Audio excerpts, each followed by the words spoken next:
The latest Moto smartphone has finally made it to our doorstep, and it brings some modularity via some magnets, but we're not able to give you our full review on it just yet. In the meantime, it's Josh Vergara from Android Authority. What's going on, everybody? And this is our unboxing and initial setup of the Moto Z.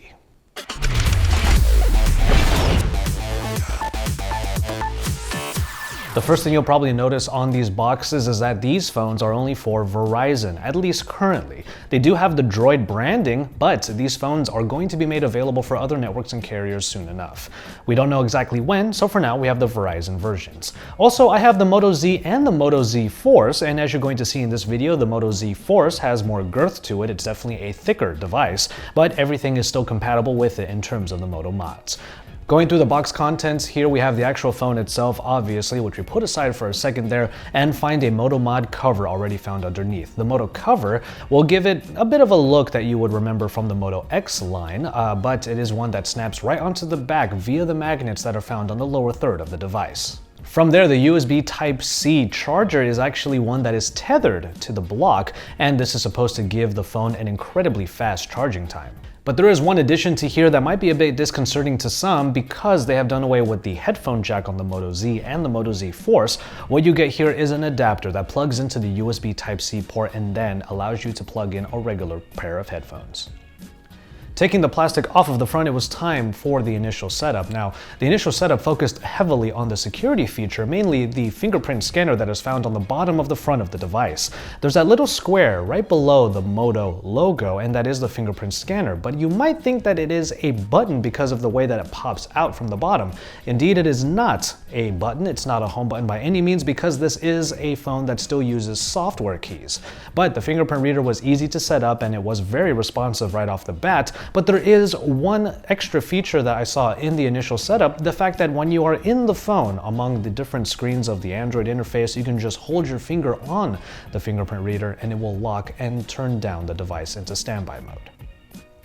From there, you have the Android iteration that Lenovo has put in here for the Moto Z, and it is very similar to those that you found in the Moto X and any other Moto devices that you've seen in the past. It is pretty easy to navigate around, and even though these are Verizon versions, which definitely have all of these red icons that you can already notice, that's all of the bloatware that Verizon puts onto here, it still feels like a pretty speedy and snappy device, even with all of my applications that were transferred from my previous phone onto this one. Going through some of the specs right now, it has everything you would expect from a flagship. This is a 5.5-inch AMOLED display coming in at Quad HD resolution. Everything is powered by the Snapdragon 820 and 4 GB of RAM. And as far as the cameras go, which we will be testing more later on, we have the 21 megapixel camera on the rear with a 6 megapixel camera on the front. The Moto Z also comes with a different camera package at 13 megapixels with a 5 megapixel front-facing camera. Now on the Moto Z Force, there is a 3500 mAh battery, which is much larger than the 2600 mAh battery on the much thinner Moto Z. Now you will be able to get set up with the Moto Actions, voice, and gestures, which you might remember from the Moto X from before, and it is in an app that is in the app drawer, not really found in the settings. Using the Moto Gestures and the Moto Actions means that you can have access to the ambient display or the Moto display by just bringing your hand close to the phone, and you will be able to take a quick look at the different notifications and be able to action on them as well. Now Moto Voice is on here as well, and as you can see, I'm setting it up here, and with my Moto X, I of course had the phrase X activate, but in this case, I'm using something different because it is the Moto Z. Zero, help me out.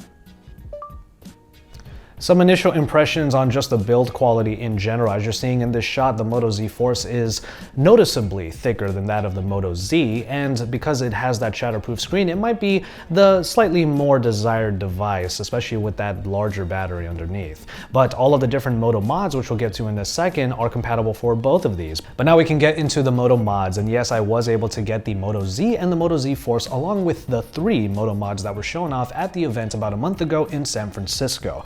Now, this includes the JBL speaker, which should be able to make this more or less a loudspeaker, so you don't necessarily need to have a small Bluetooth speaker on you anymore. And you also have the projector, the small Pico projector that is able to be angled and auto keystones onto any surface. And finally, a case by Incipio that adds even more battery, 2200 milliamp hours to be exact, onto the existing battery inside of the Moto Z and the Moto Z Force. A look at all 3 of these Moto Mods will be made available along with the full review, so you'll have to stick around to see all of that and more here at AndroidAuthority.com. So there you have it for the unboxing and the initial setup and also initial impressions on the Moto Z and the Moto Z Force. I have not taken a look at the camera yet, as I'm going to be taking a lot of pictures over the next week or so before we put out our full review. Now, initial impressions are kind of good already, but that is usually the case when you first open up a box and get excited about a new device that you get to use for a while. So you're gonna have to wait for our full review and all of the coverage alongside with it, including the Moto Mods, that will probably show that this phone is actually really fun to use despite having a bit of a different DNA when compared to the Moto X that we're kind of used to already. Keep it tuned to Android Authority for even more about the Moto Z and the Moto Z Force along with the Moto Mods, and you can stay tuned here for even more about the camera and more in-depth coverage on these two exciting phones coming out of Lenovo and Moto, and only available so far, at least, on Verizon.